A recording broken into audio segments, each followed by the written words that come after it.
את כל המקומות שהחמאס נערך בהם, של עיר הרשע הזאת, כל המקומות שהחמאס מסתתר בהם, פועל בתוכם, נהפוך אותם לאיי חורבות.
אזרחי ישראל היקרים, כוחות חמאס פלשו הבוקר לשטח ישראל בבוקרו של יום חג, שבת, ורצחו אזרחים תמימים, ילדים וקשישים.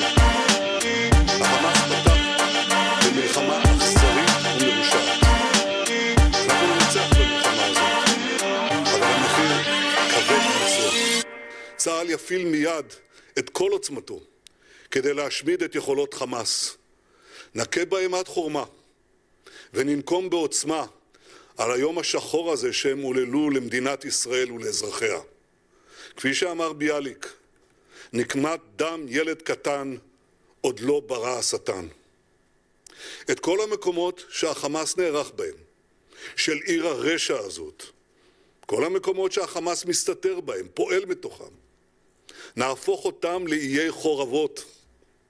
אני אומר לתושבי עזה, צאו משם עכשיו, כי אנחנו נפעל בכל מקום ובכל העוצמה. בשעה זו מתארים כוחות צה"ל את אחרוני היישובים המחבלים. הם עוברים יישוב יישוב, בית בית, ומחזירים את השליטה לידינו. שוחחתי היום לפני שעות אחדות עם הנשיא ביידן ועם מנהיגי מדינות העולם כדי להבטיח את חופש הפעולה של ישראל להמשך המערכה. אני מודה לנשיא ביידן על דבריו הברורים והחזקים. אני מודה לנשיא צרפת, לראש ממשלת בריטניה ולמנהיגים רבים אחרים על תמיכתם הבלתי מסויגת בישראל.